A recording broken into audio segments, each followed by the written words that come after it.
हमारे प्राण हमारे गोविंद हमारे कन्हैया हमें छोड़ करके चले गए। ये दुष्ट जी ने कहा पागल, इतने दिनों के बाद आज आया और ऐसा सब बड़ा समाचार सुनाया, हमारे कन्हैया चले गए, हमारे प्राण चले गए। माता कुंती रसोई में कुछ काम कर रही थी और जैसे सुना कि कन्हैया चले गए, जैसे महाराज दशरथ जी ने अपने प्राणों को त्याग दिया था जब राम वनवास के लिए गए। ऐसी माता कुंती ने सुना कि कन्हैया चले गए, कृष्ण कृष्ण कह करके आज माता कुंती अपने प्राणों को त्याग दिया। आज ये दुष्ट जी ने मंत्रियों को बुलाया और कहा हमारे छोटे से बालक परीक्षित को गद्दी बैठने की तैयारियां की जाए। आए राजा परीक्षित गद्दी पर बैठा रहा।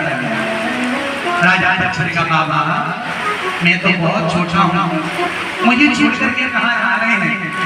बेटा प्रजा बड़ी खुशहाल है, मंत्री तुम्हारा सहयोग करेंगे। हमारे कन्हैया चले गए, हमारे प्राण चले गए।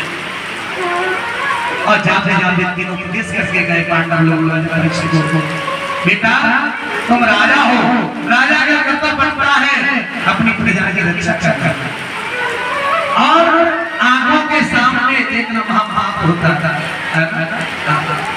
तुम्हारे अंदर ताकत है रोकने की कोशिश करना और अग्नि का सम्मान करना।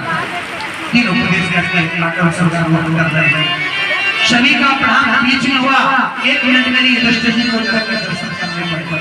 फिर भगवान का दर्शन कैसे प्रेम से बोलेंगे राधे। राजा परीक्षित धीरे धीरे धीरे बड़े हो रहे हैं। राजा परीक्षित का विवाह, राजा परीक्षित की पत्नी का नाम है इरावती।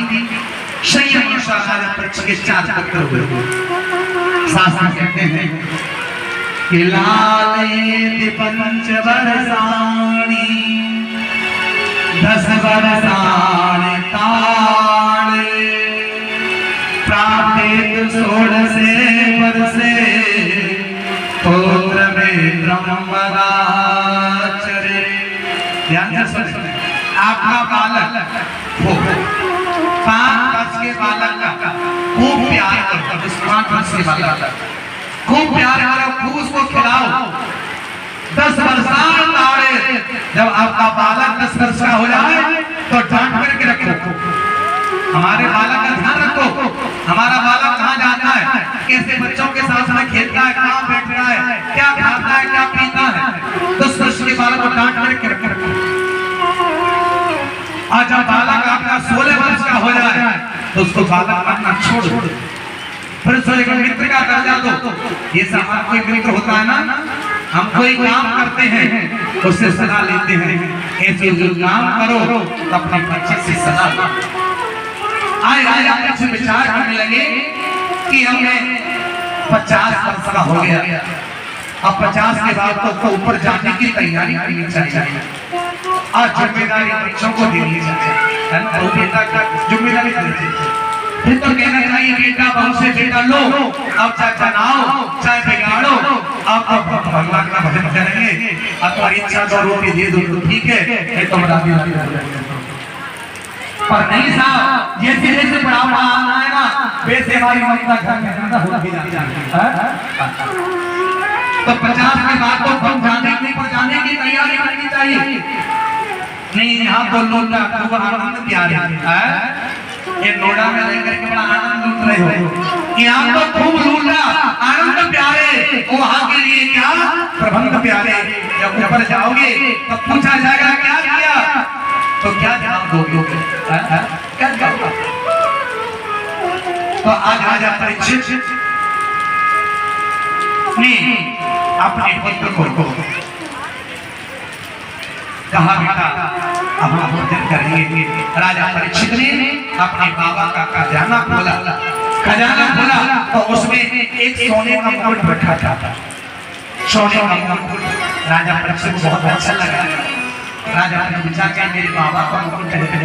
मेरे बाबा इस मुकुट को पहन करके जाते कितने अच्छे लगते होंगे, तो आज इस मुकुट को मैं भी अपने सिर से बांध लूंगा। आज राजा परीक्षित सोने के मुकुट को लिया अपने सिर पे बांध करके और घोड़े पे बैठ करके और मंत्रियों के साथ सैनिकों के साथ भ्रमण करने के लिए निकले। मैं देख करके आऊं मेरी प्रजा कोई दुखी तो नहीं है, परेशान तो नहीं है। जैसे राजा परीक्षित घोड़े पे बैठ करके जा रहे हैं, ऐसे गोल जंगल में पहुंचे कि मंत्री किधर निकल गए, सैनिक किधर निकल गए, भटकाव हो गया। राजा परीक्षित निकल गए।